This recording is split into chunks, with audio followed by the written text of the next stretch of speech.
Раскрытие тайны Гога и Магога для нашего времени имеет величайшее значение. Данный секрет является буквально золотым ключиком к раскрытию всей библейской эсхатологии. Существует множество пророчеств, но ясной картины грядущего до сих пор нам составить не удавалось. И камнем преткновения здесь, собственно, и являлся этот загадочный народ Гога и Магога, постоянно приходящий с севера. Что же это за народ и что это за северная страна? В апокалиптических событиях Гог и Магог играет ключевую роль, и разными исследователями было сделано множество предположений, однако к единому мнению до сих пор никто не пришел, потому что в реальности ситуация крайне запутанная, крайне противоречивая. С одной стороны, Гог из земли Магог – это безусловное зло, это сборище, собранное с 4 углов земли, которое ополчится против святого Иерусалима и далее будет уничтожено огнем с неба непосредственно самим Господом. Это с одной стороны. А с другой, в Библии есть много конкретных слов, где Господь буквально сам руководит армией Гога и ведет себя весьма загадочно, потому что он все эти полчища, приходящие с севера, направляет то против Израиля, то против Вавилона. То есть одна и та же сила, но действует она совершенно в диаметрально противоположных направлениях. Надо подчеркнуть, что Израиль и Вавилон – это символы двух типов мироустройства. Израиль – это традиционное мироустройство, это христианский мир, а Вавилон – это искусственная среда обитания, это цивилизация безбожников-каинитов. Вавилон – это царство зверя, новый мировой порядок. И в контексте той картины, которую нам рисуют библейские пророки, становится совершенно непонятно, за кого воюет армия Гога, приходящая с северных земель Магога. В одном случае она идет конкретно против Господа, а в другом конкретно против Вавилона. И более того, сражается за Святую Русь. А теперь обратимся к текстам. Вот что говорит пророк Иезекииль про Гога. 38 глава.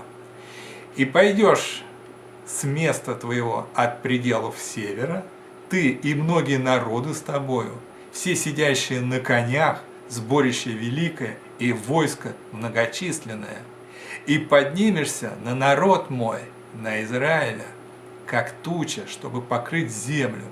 Это будет в последние дни, и я, то есть Бог, приведу тебя, то есть армию Гога, на землю мою, чтобы народы узнали меня, когда я над тобою, Гог, явлю святость мою пред глазами их». Как видно, происходит здесь нечто загадочное.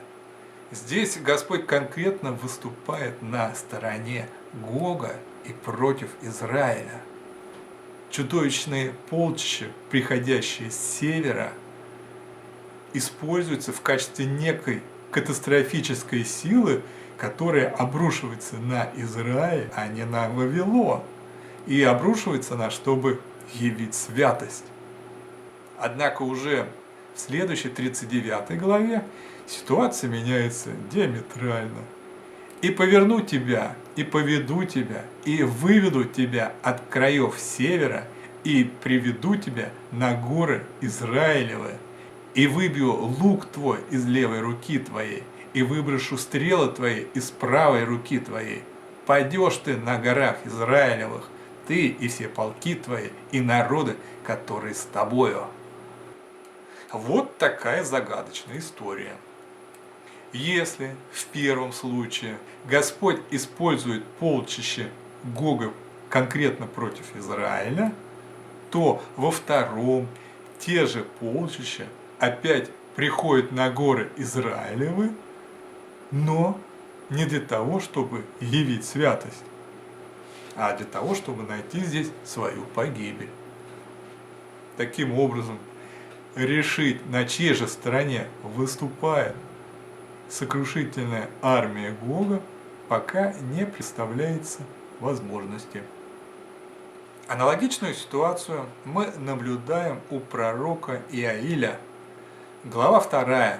«Трубите трубою на Сионе и бейте тревогу на святой горе моей, да трепещут все жители земли, ибо наступает день Господень, ибо он близок, день тьмы и мрака, день облачный и туманный. Как утренняя заря распространяется по горам народ многочисленный и сильный, какого не бывало от века, и после того не будет в роды родов. Пред ним пожирает огонь, за ним палит пламя. Пред ним земля, как сад Эдемский, а позади него будет опустошенная степь, и никому не будет спасения от него. Пред ними потрясается земля, поколеблется небо, солнце и луна помрачатся, и звезды потеряют свой свет». Как видно, речь идет о невиданной разрушительной силе, которая буквально сокрушает всю Вселенную. И вдруг совершенно неожиданно оказывается, что это воинство опять принадлежит Богу. Читаем дальше. «И Господь даст глас свой перед воинством своим, ибо весьма многочисленно полчище его, и могуществен исполнитель слова его, ибо велик день Господень и весьма страшен, и кто выдержит его». Таким образом, и у пророка Иаиля с армией Гога происходят точно такие же метаморфозы, что и у Иезекииля. Армия Гога проходит через 3 ясно различимых состояния. Сначала она обрушивается против Израиля, против всей Вселенной, против традиционного мироустройства. Далее, неожиданно, армия Гога начинает играть на стороне Господа и поднимается против Вавилона. И потом наступает уже 3-е, финальное состояние, где полчища Гога подлежат уничтожению. И тогда возревнует Господь о земле своей и пощадит народ свой. «И пришедшего от севера удалю от вас, и изгоню в землю безводную и пустую, переднее полчище его в море восточное, а заднее в море западное, и пойдет от него зловоние, и поднимется от него смрад, так как он много наделал зла».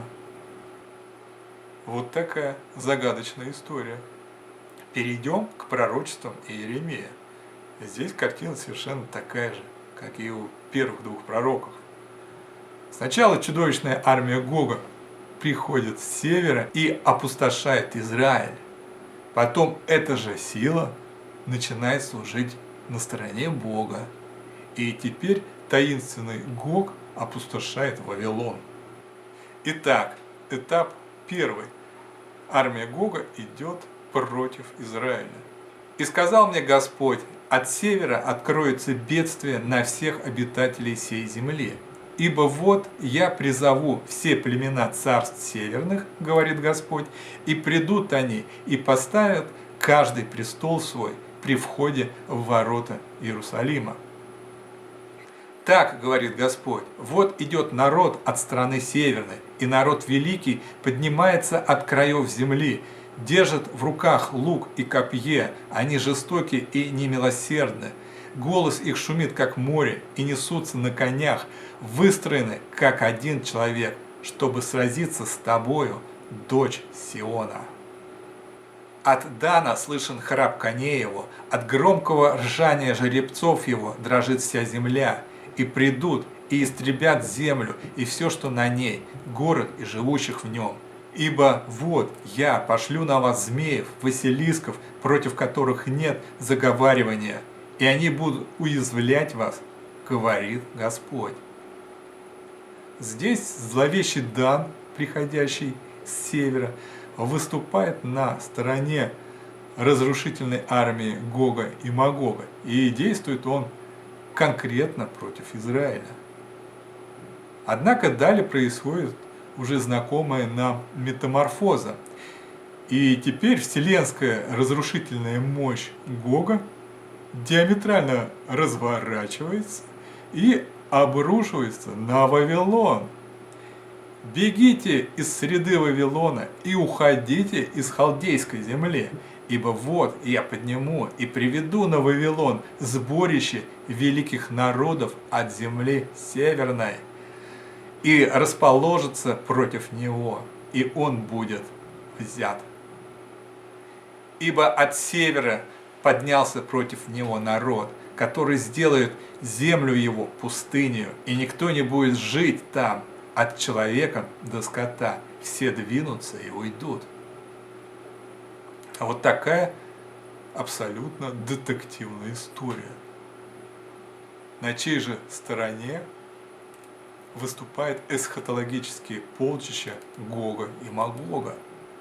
На стороне зла или на стороне добра? Ситуацию усугубляет преподобный Серафим Саровский. Он однозначно утверждает, что грозное и непобедимое царство всероссийское, всеславянское – это царство Гога и Магога, перед которым в трепете будут все народы. И это значит, что теперь те самые змеи и василиски зловещего Дана будут служить Святой Руси.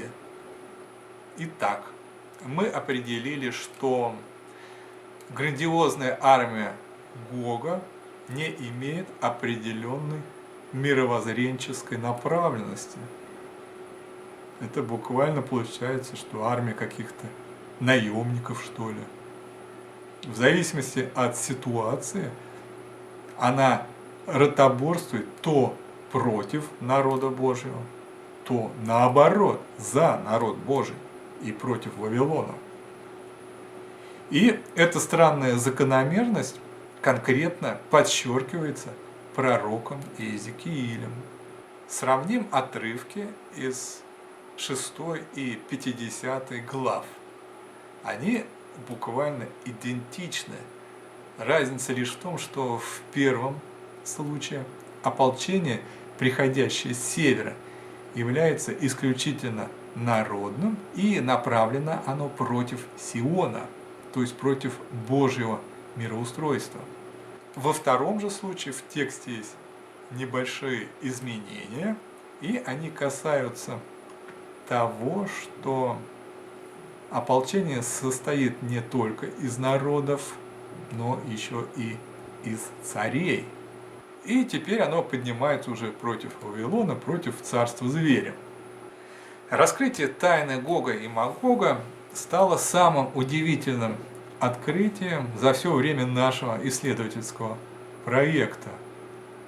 У нас есть ключик от будущего, и теперь все многочисленные пазлы пророчеств мы можем собрать в единую целостную картинку. Каким будет облик грядущего, кто такой загадочный Гог, предводитель Гог, что за армия, которую он возглавляет, что это за северная страна Магог, ну и все прочее. Вот об этом мы поговорим в следующем выпуске.